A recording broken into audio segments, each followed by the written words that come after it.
Shabbat Shalom, my friends, and welcome back to our Torah studying community. It is so good to be back with you again, to once again be entering together into a conversation with our sacred and ancient texts. Great to be together. This is, by the way, a really busy time and a very good time mostly. First of all, right now, already now, elections for the World Zionist Congress are underway. People are actually voting. The good news, the really great news is that we are receiving word that more people have been voting at this stage of the campaign this year than had voted at a similar stage last election 5 years ago. People are coming out to vote in the World Zionist Congress in real numbers. So I ask you, please go to azm.com,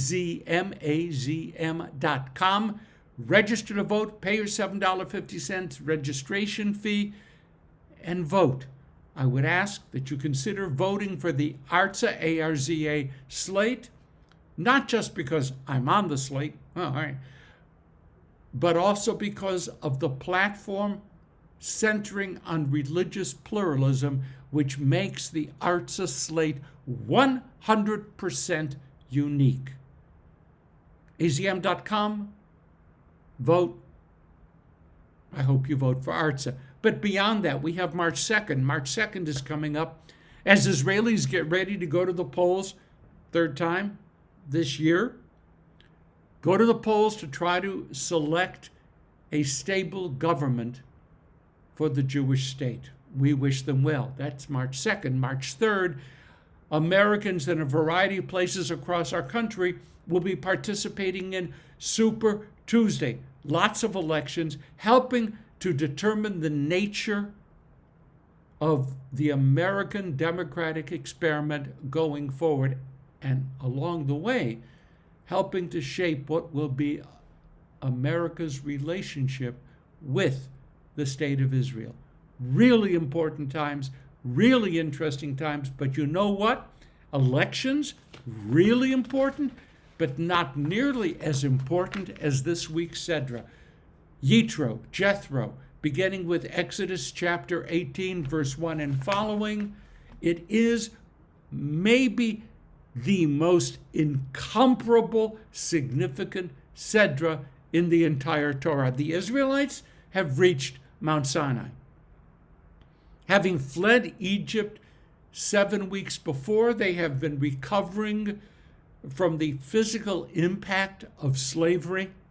They have fought off an unexpected, most unwelcome attack by a desert tribe, the Amalekites. And now they're at Sinai. They stand ready at the mountain of revelation, ready to enter into a covenant, a bilateral covenant with God. Not only will the Israelites be forever transformed by both the experience and the content of revelation and this covenant, but the entire world will itself be changed. Aviva Zornberg, whose seminal work, The Particulars of Rapture, is a brilliant, probing, richly spiritual study of the book of Exodus, asks us to look past the common, ordinary view of what was happening at Mount Sinai. We usually bring Sunday school sensibilities with us. We casually picture the Israelites somehow in kind of an absolute ecstasy, feeling the earthquake, hearing the thunder that shattered the heavens, seeing the lightning that drove all darkness from off the face of the earth, sensing a moment when all barriers between heaven and earth were breached. And our ancestors, so we would like to imagine, were filled with the clarity of perfect faith and total devotion.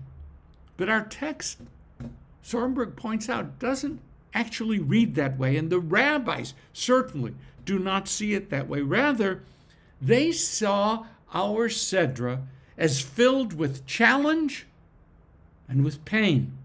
The text begins with the story of Jethro, YITRO, name of the Sedra, Moses' pagan father-in-law.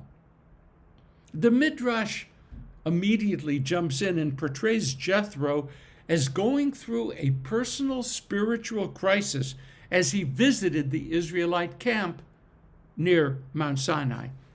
He is, after all, Jethro, a highly respected leader, a pagan priest of Midian.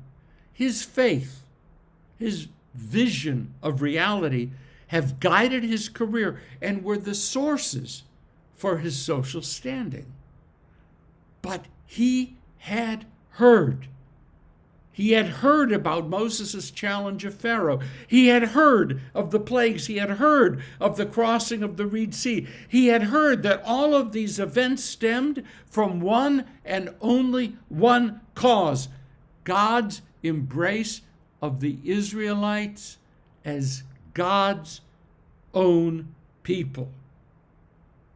But if Jethro is going to continue to hear, if he is going to acknowledge a new reality, then he's going to be forced to surrender the honor that the world has been paying him as a senior religious leader.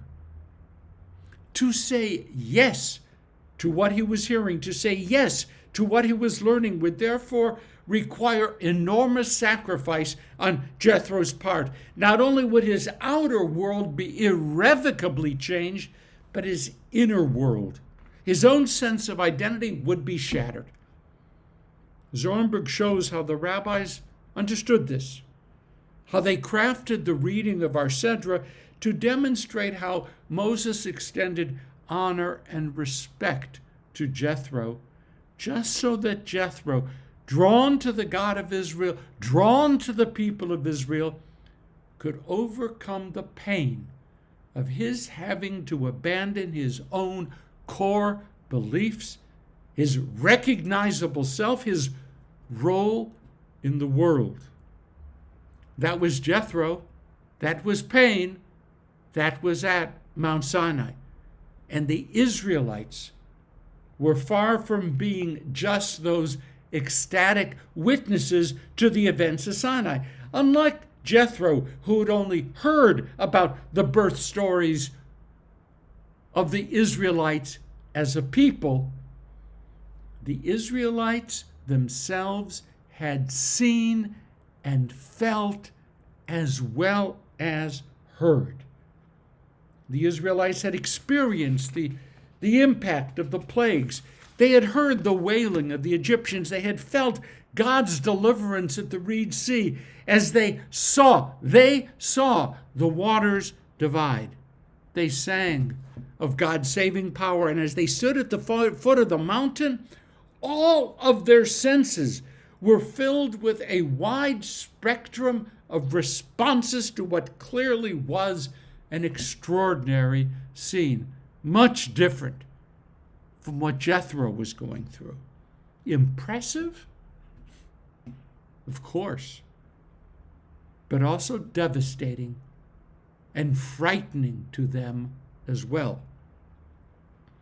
This God was clearly expressing love.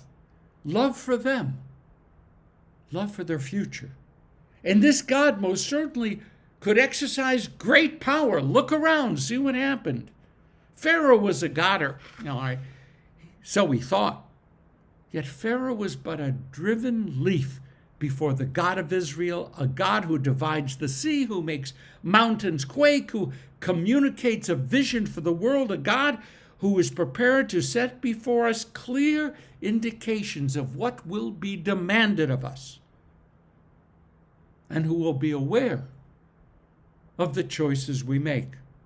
The lessons come quickly, and those lessons just as quickly elicit both fear and ecstatic joy from the Israelites. According to the rabbis, the people tried to rush Mount Sinai. They wanted to be in the direct presence of God. They wanted to receive revelation in their own ears. But that couldn't be. That will never be. The people of Israel will never possess absolute truth with absolute clarity. Get back from the mountain, they were told. And if you try again to draw near, you will die. Welcome to Mount Sinai. The people pull back in fear. But at least, can they expect to hear fragments, echoes of the divine voice? No, that won't be. The rabbis taught that the people recoiled at the first sounds. They shuddered, they trembled, they ran away from the mountain. They didn't run from what they were hearing. They ran because of the fact that they were hearing that which human beings cannot possibly bear. So as with Jethro, the people's lives were dramatically, painfully, permanently changed at Sinai. They learned there is a God, a living God, who makes the divine will known. That is the essence of our Sedra. But that will can never be known by us. That will forever require of us study and thought, memory and practice, passion and patience. And those who demand an immediate experience of God will find that only madness awaits them. My friends, we forever stand at Sinai, frightened and trembling. We forever stand at Sinai, ecstatically grateful. We forever stand at Sinai, yearning to fulfill the will of God, though that will can never be fully known by us. So what do we Jews do? We forever stand at Sinai and say, Na'aseh v'nishma. Okay, God, we'll do whatever you're asking.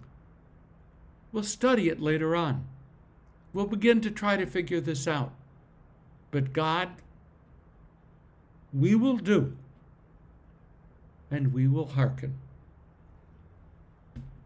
That's this week's Sedra, my friends, in its magnificence. Shabbat Shalom. Have a great week. Think about what it means to be constantly standing at Sinai. Shabbat Shalom.